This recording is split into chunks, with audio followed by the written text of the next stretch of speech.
지난 시간에 이제 반야신경 시작을 관자재보살을 예를 들어 가지고 부처님께서 지금 말씀을 하셨거든요. 그래서 관자재보살이 이제 불교에서 어떤 위치를 점유하고 있는가 이제 그런 내용에 대해서 지금 말씀을 드렸습니다. 그래서 이 중요한 반야신경에 부처님께서 관자재보살을 그렇게 예를 들어서 말씀하시기까지는 또 그분이 가지고 있는 비중이라든지 그런 것들이 그 당시에 대단했기 때문에 이제 부처님께서 반야신경을 설하시면서 관자재보살을 예를 들어 가지고 말씀을 하십니다. 그래서 이제 관자재보살의 능력에 대해서 지난 시간에 쭉 말씀을 드렸습니다. 그럼 오늘은 이제 처음 관자재보살이 이제 이렇게 시작을 하죠. 그래서 그다음 대목이 행심반야바라 밀다시 이제 이렇게 말씀을 하십니다.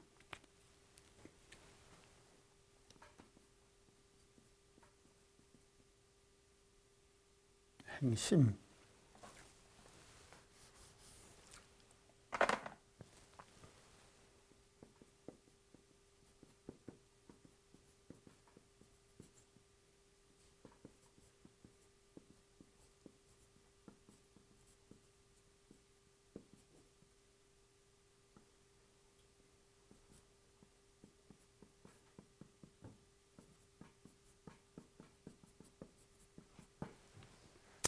이제 반야신경의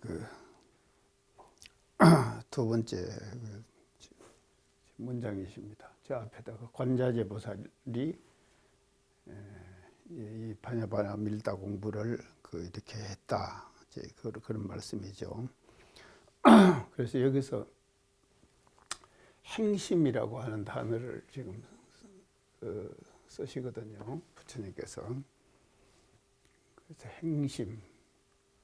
그래서 저기서 말하는 이 행이라고 하는 것은 이 전체적인 수행의 의미를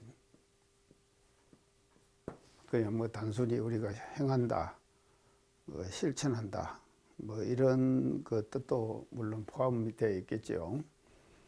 이제 행하고 실천하고 하는 것도 포함이 되어 있지만 저 행자에는 전체적인 의미의 수행의 의미를 이제 내포하고 있다고 이렇게 봐야 될 것 같습니다. 이것은 관자재보살이 부처님께서 공부한 내용을 예를 들으시거든요. 그냥 이렇게 예를 든 것이 아니라 공부한 내용을 예로 들기 때문에 그 공부한 내용의 정도가 어땠는가 하는 것을 간접적으로 직접적으로 표현하는 것이 행심이라는 단어예요. 행심. 그래서 저 심자는 깊을 심자거든요. 깊을 심자. 그래서 깊이 행했다 이 말이거든요. 관자재보살이 깊이 행했다. 이제 행심이라는 단어를 왜 사용했을까 하는 이유를 우리가 짐작해 봐야 될 것 같습니다. 그래서 제가 이제 항상 많이 강조를 했지만도 부처님 법문 중에서 가장 짧은 가장 짧은 경이 반야신경이다 그랬죠.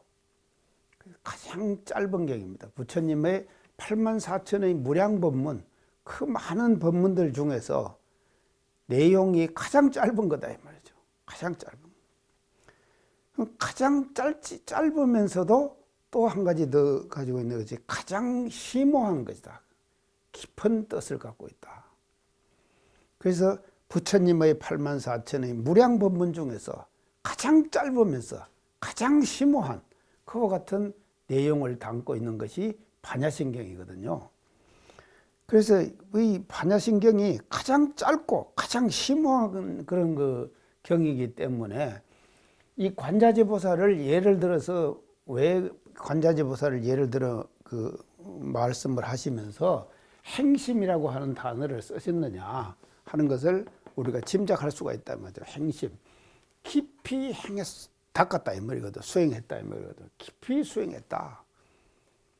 그래서 이 행심이라는 단어 속에는 반야신경 전체의 내용이 어떤 내용이고 그 반야신경을 설함에 있어서 그래도 그런 그것에 저런 그 내용에 비유될 수 있는 사람을 들어가지고 그 비유를 해줘야지 격이 맞지. 엉떠당토 않는 사람을 예를 들어가지고 하면은 그게 맞겠습니까? 안 맞겠잖아요. 맞질 않는다 이 말이죠.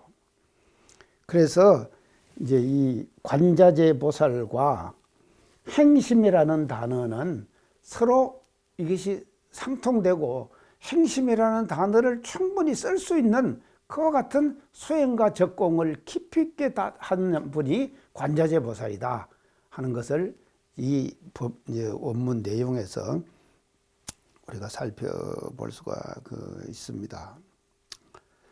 그래서 이제 행심이라는 단어의 뜻이 대단히 깊은 의미를 이제 가지고 있습니다.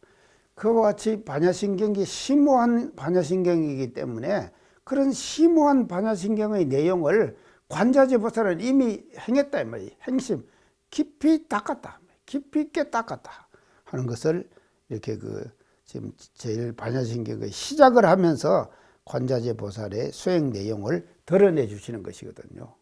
관자재 보살의 내용을 이렇게 딱 덜쳐내 주시는 겁니다. 자, 그러면은 이제 수행이 행심이라는 것이요. 사실은 이제 무엇을 의미하면요. 이 치열한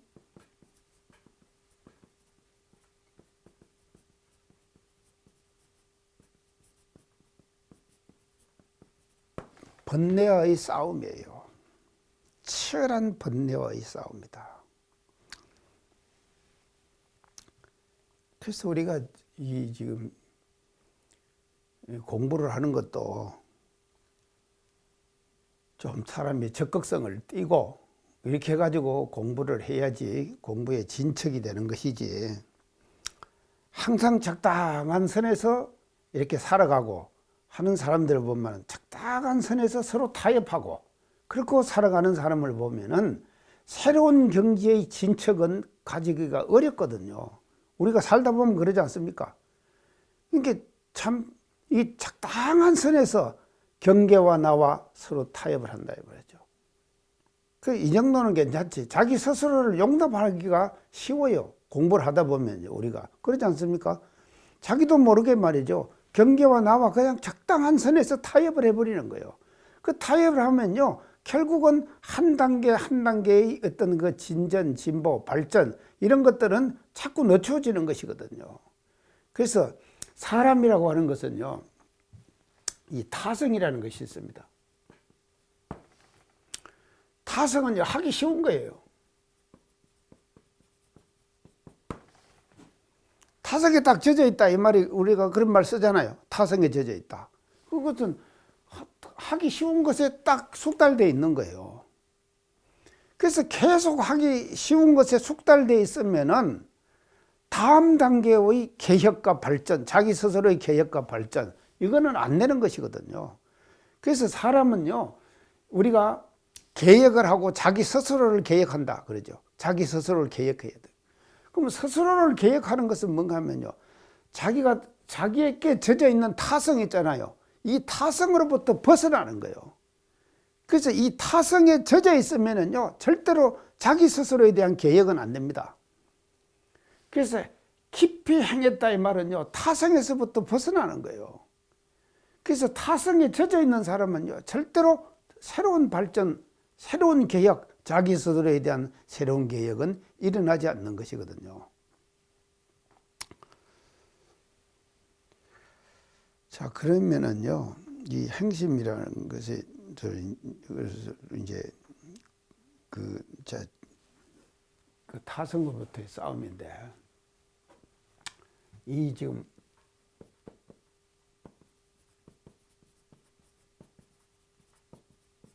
아로부터의 탈피입니다. 아로부터 탈피해야 된다. 그게 자기 스스로에 사로잡혀 만족해 있고, 그렇기 때문에 이제 우리가 항상 그 건강경을 제가 얘기할 때도 여기다 벼락을 치라 그랬죠. 벼락을 치서 깨부수라 그랬어요. 벼락을 쳐서 깨부시라. 건강경. 그래서 나로부터 탈피해요. 그래서 자기라고 하는 테두리, 자기라고 하는 그 아성, 이런 것들을 사람들은 살아가면서 계속 반복됨으로써 그것에 딱 굳어져 버리는 거예요. 그래서 그것을 탈피해 버리는 것, 이것이 진짜 행심이다 이 말이죠. 행심의 뜻이다. 그 자기로부터의 탈피, 이제 이것을 이렇게 이제 행심이다 하는 단어로 반야신경을 시작하면서 이제 관자재 보살이 이렇게 했다 이 말이죠. 이렇게 했다. 행심, 정말로 깊이 있게 닦았다. 관자재 보살이 이제 그렇게 말씀을 하십니다. 그럼 뭐를 닦았냐? 관자재 보살이요. 행심, 깊이 닦았다. 깊이 수용했다. 그래서 뭐니까 반야를 깊이 수행했다 이 말이거든요. 반야를 이제 깊이 수행했다. 이제 이 반야에 대해서요, 이제 지난번 경제에서도 조금 이제 말씀을 드렸는데, 산스크리트 원어로는요 프라자예요. 반야라고 하는 것은요 프라자.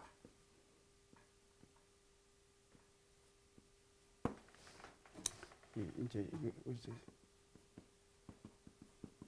산스크리트 언어는 이제 반야, 프라자 이렇게 이제 우리가 했습니다. 그러면 이 프라자, 반야라는 말은 뭐냐? 범어로 프라자라는 뜻인데, 이것을 이제 한문으로 번역해 갖고 반야다 이렇게 이제 한역을 지금 했거든요. 그러면 이 프라자가 뭐냐? 인간이 말이죠. 각의 견지에서 나타나는 근원적 지혜예요. 각의 견지. 이 각의 견지에서 나는 근원적 지혜.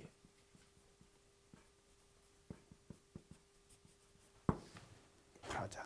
각의 견지에서 나타나는 근원적 지혜. 그거를 우리가 뭐라 그러냐? 반야라고 그런다 이 말이죠. 반야. 그래서 이제 보통 우리가 어떤 말을 쓴가, 반야라는 말을 사용을 하면서 뒤에 따라오는 단어가 하나 있습니다. 그것이 뭔가 반야지 그러죠.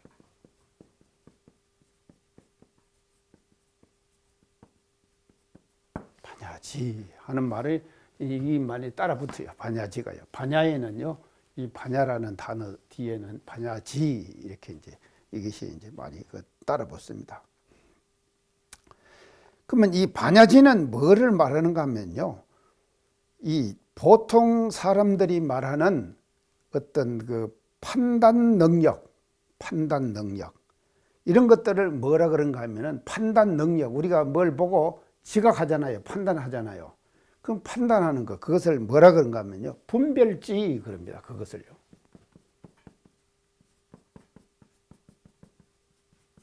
분별지. 그래서 이 반야지는요, 분별지와는 완전히 다른 거예요. 구별되는 거예요. 그래서 분별지를 우리가 어떻게 분별 잘하고 사리 판단 잘하고 그렇게 하는 것을 그냥 반야지라고 생각할 수 있어요. 그것도 일부는 돼요. 이것이요. 일부는 분별지가 모여지고 그렇게 하면은 반야지가 돼요. 자꾸 우리가 그래서 머리를 자꾸 쓰면서 말이죠, 지적 수준을 높이는 것이거든요. 이 수준을 자꾸 높여가면은요, 돼요. 근데 이 대성불교에서, 불교에서는요, 이 분별지와 반야지는 근본적으로 구별하는 거예요. 절대로 같이 보질 않는 거예요. 그래서 분별지는 반야지가 아니다. 그러면 이 반화지는 뭐냐? 근원적 지혜예요. 여보세요. 근원적 지혜다 이 말이죠. 그러면 이 근원적 지혜는 어디서 나느냐? 각에서 나타나는 것이다. 각. 그러면 각은 뭐냐? 제가 지금 각할 때 청타원님 제가 각을 어떻게 해석했죠? 제가요 각을 어떻게 얘기한가 하면요, 직관적 사고, 사람은 인간의 직관적 사고,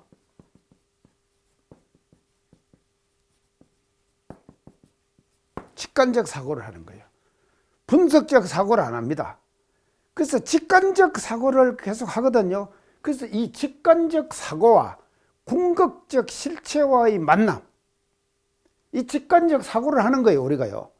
그래서 직관적 사고를 하다가 보면은 뭐가 되는 거, 어떤 결과가 나오는가 하면요, 궁극적인 실체와 딱 만나게 되는 거예요. 직관적 사고가.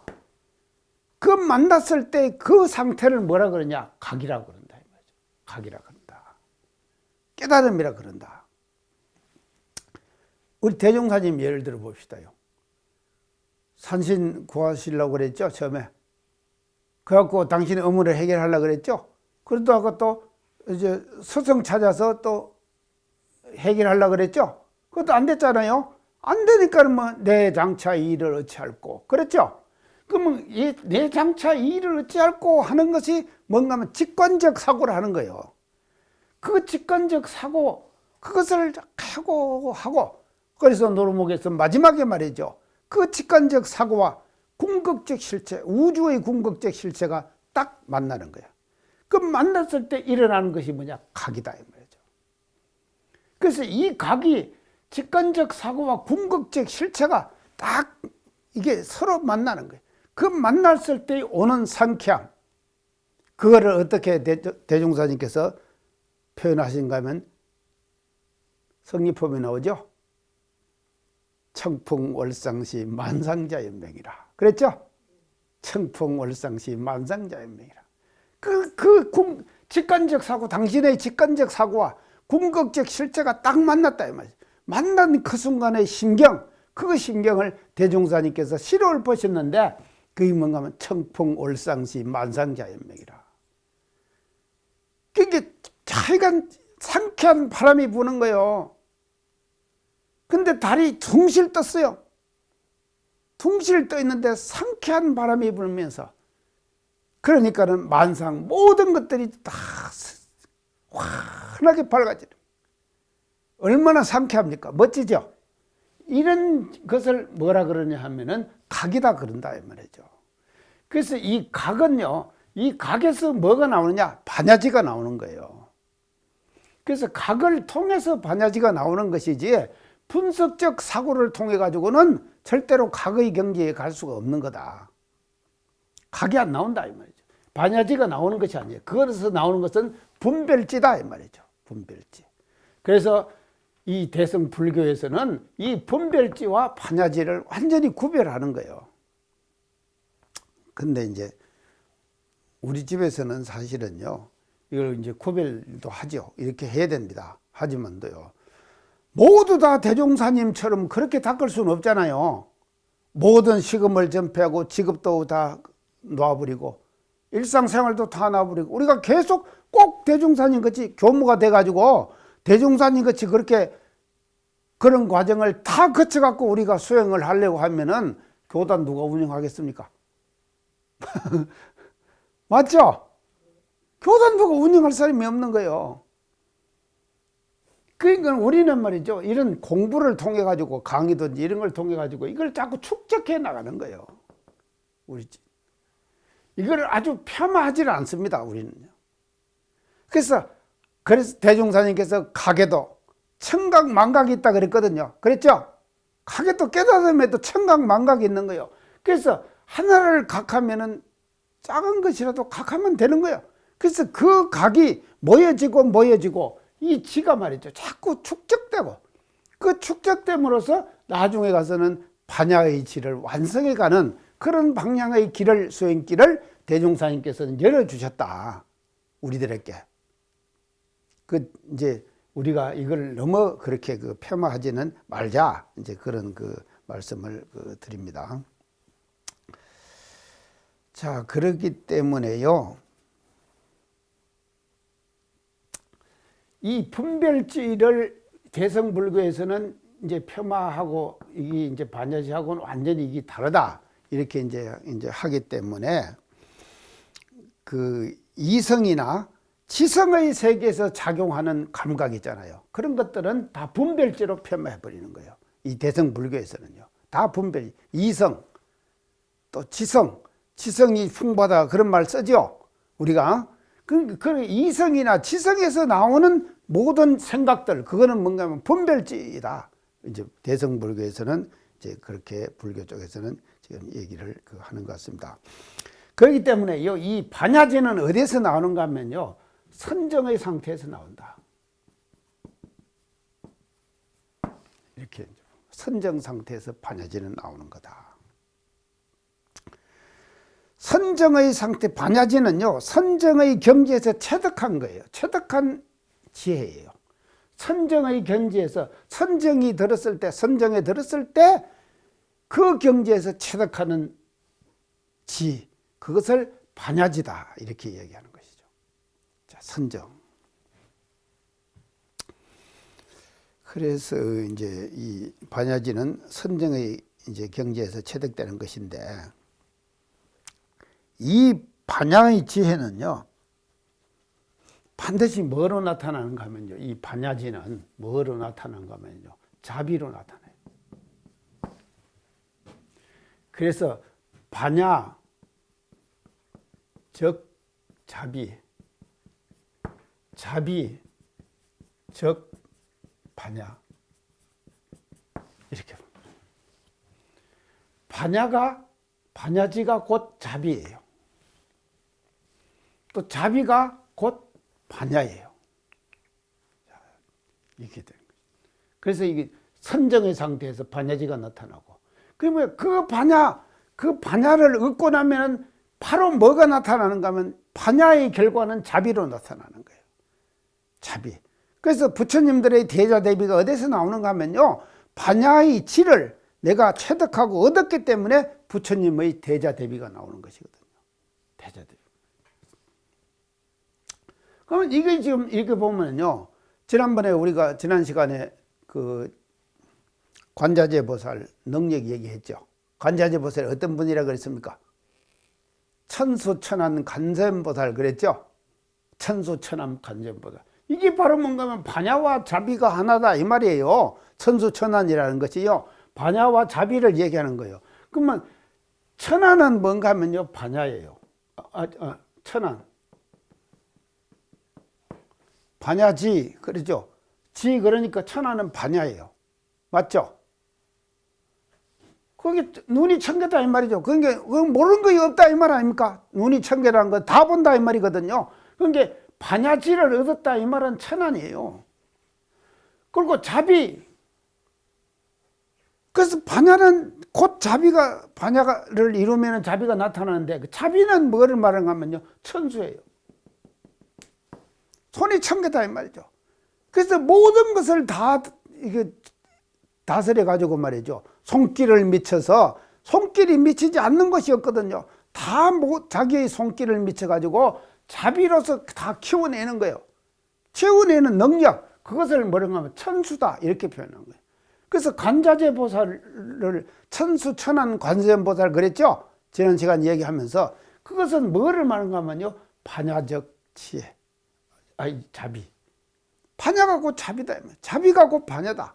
그래서 이 두 가지는요, 그냥 그 선정의 상태에서 반야지가 생기지만도 그 생긴 반야지는 바로 뭐로 나타나느냐, 자비로 나타나는 것이다.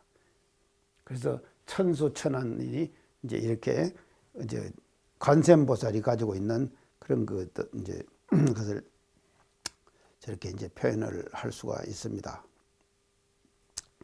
자, 그러면은 반야가 안 되는 경우가 왜를 한번 우리가 알아봅시다. 안 되는 거예요. 왜 반야지가 솟질 않느냐? 우리가 이제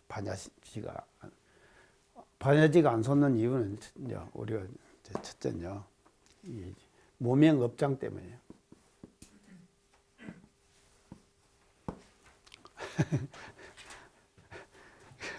무명업장. 무명업장이 더 떴다 그러죠. 우리가요. 그래서 말이죠. 우리의 본래 자성은 밝음의 덩체예요. 모든 사람들이 갖고 있는 그 자성 본체는요, 밝음의 덩치죠. 그래서 지극히 밝은 거예요. 그래서 반야지를 그냥 갖고, 반야지 자체예요.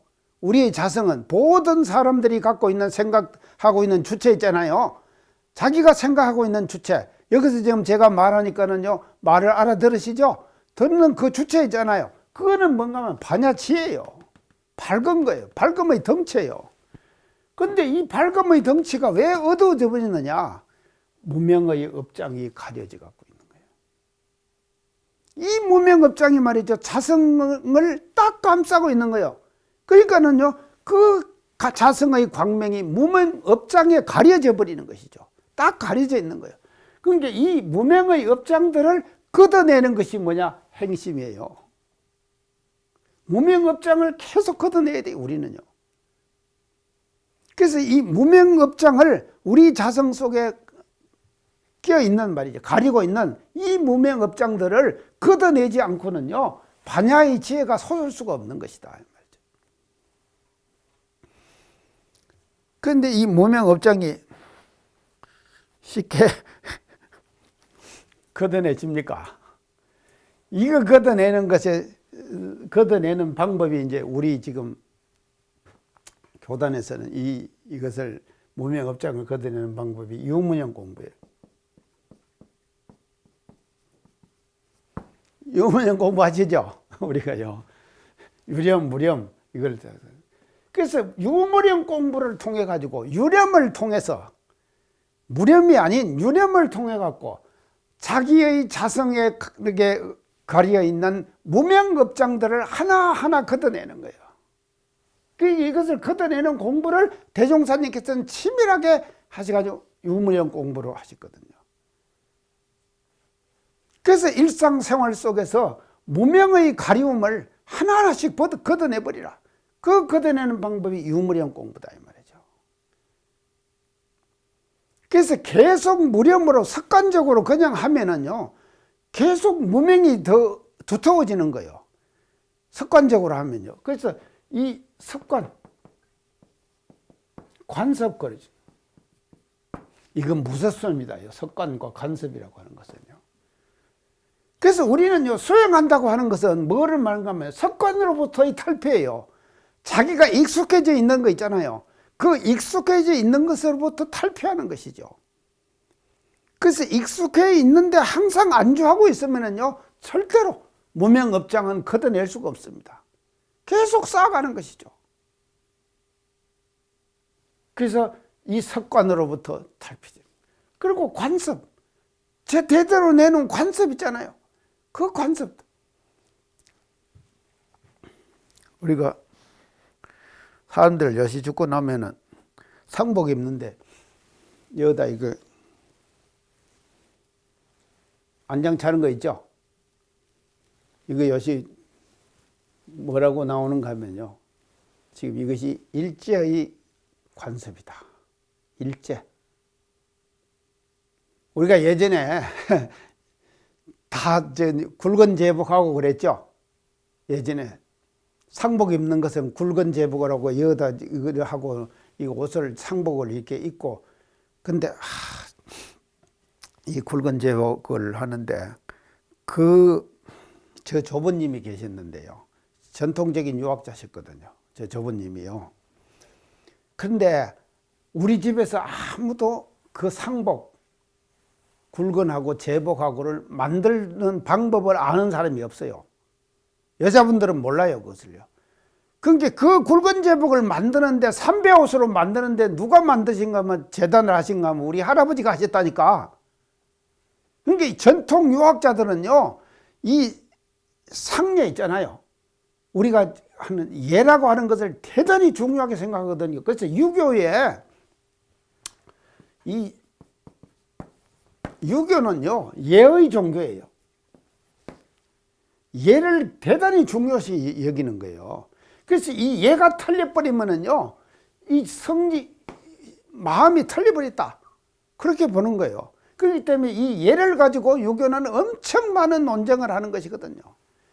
그래서 대공복, 구겔복하고요, 기념복하고 그것을 갖고 서로 싸움하는 거예요. 아니 뭐 기념복은 1년복이에요. 1년복이나 구겔복이나 그것은 그거 아닙니까? 그게 뭐가 그렇게 대단한 거예요. 근데 생명을 내걸고 그걸 갖고는 하거든요. 그게 유교는 이제 예를 대단히 중요시 여기는 것이다. 그러면 예는 뭐가 들어가냐? 그거 속에서는 우리가 있는 제복 있잖아요. 그 제복을 법에 맞게 그것도 재단을 해가지고 입어야 돼요. 그렇게 해가지고 우리 할아버지만이 굵은 그 제복을 만들 수 있는 재단을 하셨다니까요. 저 어릴 때 그랬어요. 우리 할아버지가. 그랬는데 이제 일제가 되면서 그거 다 없애버렸죠. 그러고는 이 안장차게 만들었죠. 그게 이것도 뭐죠? 일제의 관습이다. 지금 그렇게 나와요. 그리고 얼마 전에 그 다음 뉴스에 딱 떴는데요. 우리나라에 대통령 3분이 연습한 사람이 있답니다. 대통령을 3분을 연습을 했대요. 그리고 그분이 연습을 몇 분, 얼마를 했는가 하면 1,000몇백 명을 했대요. 연습을요. 그러니까 이게 연습하는 것은 지금 돌아가신 후에 수의 입히고 하는 것이죠. 이걸 하는데요. 그분이 한 말이 말입니다. 참, 난 마지막 그 말이 멋져요. 정말로. 죽으면서 똥오줌을 안 싸고 깨끗하게 죽으면은 자기 염습은 자기가 한 거다. 이 말은 뭔 말인가 하면요. 죽으면서요. 대부분 사람들이 뭔가 하면 똥오줌을 싸는 거예요. 왜 똥오줌을 싸는가 하면요. 항문이 열린다니까. 이 긴찰곡도 그러죠. 들어보셨죠? 화타님 긴찰곡도 들어보셨죠? 곡도가 어딥니까?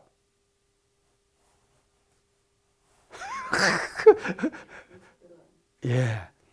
음식이 입으로 들어가고 마지막에 어디로 나옵니까? 항문으로 나오잖아요. 그러니까 곡도를 긴찰해라. 이게 수행의 기본, 이게 연단법이거든요. 그 항문을 딱 닫는 거예요. 근데 죽으면서 이게 어떻게 되는가 하면 힘이 딱 우주의 기가 딱 합쳐지면서 죽으면서 뭐가 열리냐? 항문이 딱 열리는 거예요. 그럼 항문이 딱 열리면 뭐냐? 변이 탁 나버리는. 그러니까 대부분의 사람들이 말입니다. 변을 다 하는 거예요. 자기가 염습을 1,000몇백 명을 하고 난 뒤에 결론적으로 자기가 얻은 것이 뭐냐? 죽으면서 똥오줌을 싸지 않는 사람은 자기 연습은 자기가 한 사람이다. 하고 간 사람이다. 그래서 제가 그 얘기를 듣고 나 죽을 때 어째 죽어야 할란가 내가 다 대충 계획서에 놨습니다. 자기 연습은 자기가 하고. 그게 깨끗하게. 내가 뭐 얘기하다 갔어요? 그렇게 가보니까 모르겠네. 야완장이야. 이게 차는 거예요. 그러니까 그것도 말이죠. 지금 일제가 만들어낸 하나의 관습이거든요. 그게 지금 오는 거예요. 그러니까 대종사님께서는 그거 다 계획하셨잖아요. 우리가 복을 어떻게 합니까? 복패차잖아요. 이거 하나 차는 걸 써서 복을 딱 우리가 착복 고용을 할 때 이 복 이거 다는 거예요. 이거 다는 거예요. 그래서 완전히 말이죠. 예라고 하는 것을 계획하셨잖아요. 관습으로부터 벗어나 버린 거예요. 석관과 관습으로부터요. 우리 대종사님의 예법은요. 그래서 복비 하나 딱 차는 것. 그것도 이런 쌍 해가지고 딱 이거 하나 차는 거. 그거로서 되는 것이거든. 그래서 일제의 잔재로부터 우리는 벗어나야 돼요. 벗어나는데 이 관습이라고 하는 것이 일제, 여기 지금 두르는 거, 완장 두르는 것은 그래갖고 삼배다가 새까만 거 하나 둘러가지고 차잖아요. 이게 일제의 관습이다 이 말이죠. 그래서 이 관습이라는 것은 대단히 무서운 거예요. 그래서 이 관습을 가지고 있는 한은 말이죠. 반야의 지혜는 얻어질 수가 없는 거예요. 그게 찌들리면 찌들릴수록 자꾸 무명업장을 쌓아가는 것이죠. 무명업장을 쌓아가는 것이다. 자, 그래서 무명업장을 우리가 놓게 되는데 이걸 놓기는데 불교에서는 어떻게 하는가 하면요.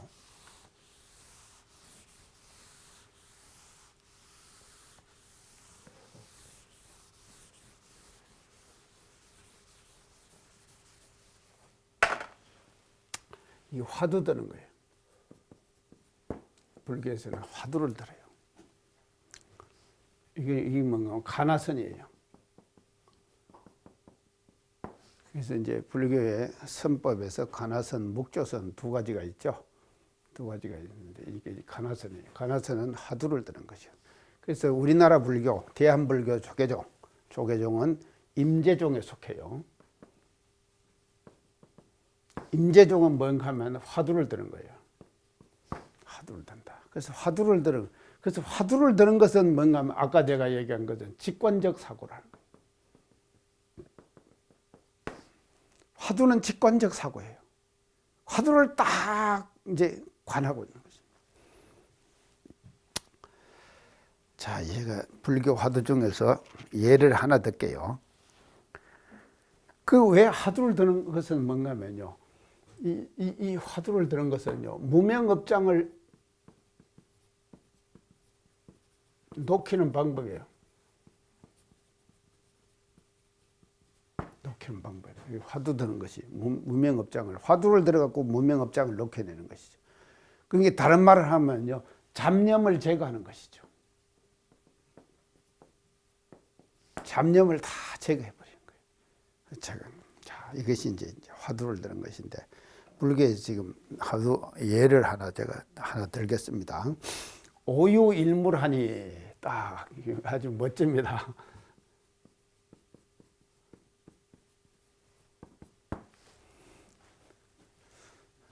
지타님 한 물건 갖고 계세요? 한 물건 갖고 계세요? 일물?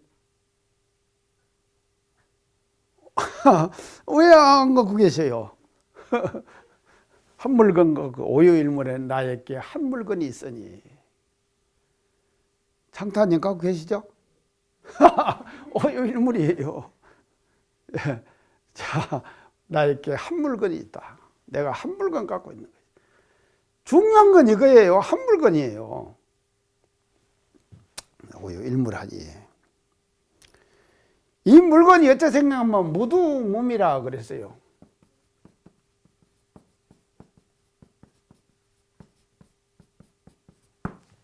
이건 뭡니까? 두는 머리지요. 머리가 없고, 미는 꼬리죠. 꼬리도 없어. 머리도 없고 꼬리도 없어. 그 일물이 머리도 없고 꼬리도 없다 이 말이에요. 오유일물하니. 무두몸이라. 무명무자라.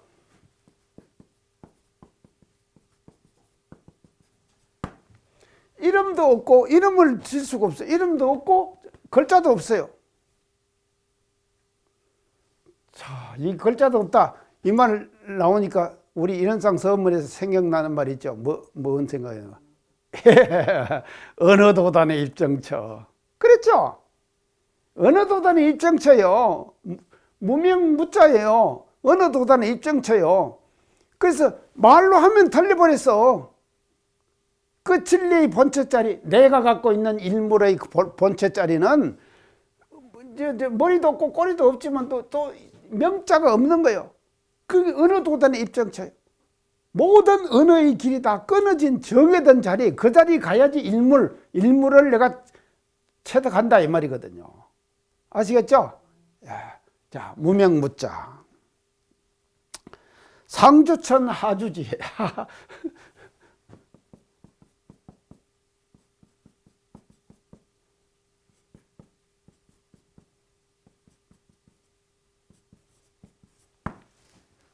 그 일물이 말입니다. 일물이요. 하늘을 버티고 있어요. 위로는. 하늘을 딱 기둥이 돼요. 버티고 딱 있는 거예요. 또 밑으로는 아래로는 땅을 딱 버티고 있는 거예요. 그러니까 이것이 뭔가 하면 천지를 버티고 있다 이 말이죠. 가득 찼다 이 말 아닙니까? 그 일물이 말입니다. 천지에 가득 차버린 거예요. 상주천 하주지다. 하늘을 기둥 삼고 땅을 기둥 삼았다. 그래서 천과 지를 버티고 있는 거예요. 그 오유일물 나에게 있는 한 물건이 말입니다. 이제 이 정도 하면 대충 알겠죠. 그 다음에는 뭐라고 명료일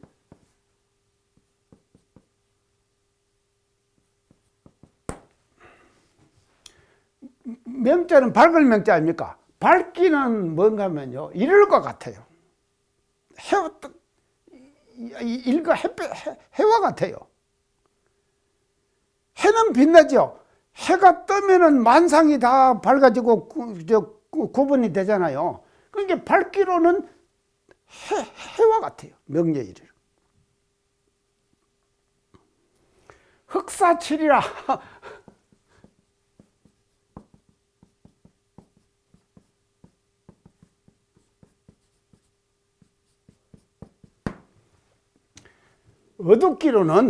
어둡기로는 뭔가 하면 칠흑과 같이 어두워요. 또 어두우면 이게 깜깜해 버리는 거니까요. 밝은 것 중에서 가장 밝은 것이 오유일물을 밝히는 것이 최고의 밝음이에요. 그게 반야지가 나오는 거죠. 그래 반야지가. 근데 어두운 것 중에서 최고 어두운 것이 뭔가 하면 한마음 일물이 어두워져 버리 가려져 버리 갖고 딱 하면은 칠흑같이 어두워져 버리는 거예요. 어둡기는 칠흑같이 어둡다. 이런 물건이 있다.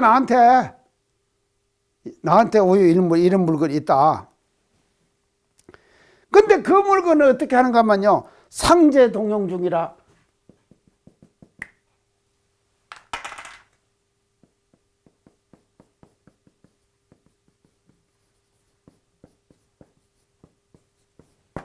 상제 동용 중이라 항상 있어요. 어디에 있는가 하면 동용 중이다. 동해서 쓰는데 그 가운데 동해서 쓰는 가운데 있다. 자, 제가 지금 분필로 쓰고 있죠. 그러면 이 쓰는데 뭔가 하면요 일물이 작용하고 있는 거예요. 맞죠? 내가 지금 여러분 지금 듣고 지금 필기하고 있잖아요. 그거 쓰는데 동해가지고 쓰는 가운데 항상 존재하고 있어요. 그 일물은요 다른데 어디에 있는 것이 아니에요. 참 표현 잘했죠? 이렇게까지 설명하고도 이거 다 하고는 그러면 그냥 알아요. 일물이 무엇인가. 상제 동용종이라 항상 말이죠. 동에서 쓰는 그 가운데 그 일물이 작용하고 있는 거예요. 그 작용하지만도 수불덕자라 그랬어요. 수불덕자라.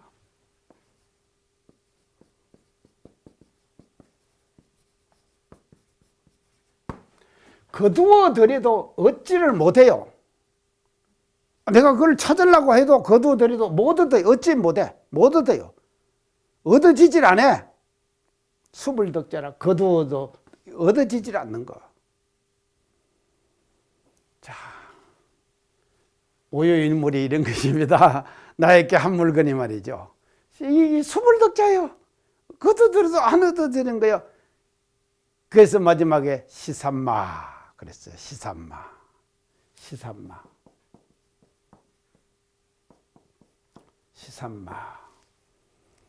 이 무엇고 이것이 무엇고 무엇인고. 자, 오유일물이라고 하는 이것이 이 시삼마 이 무엇고.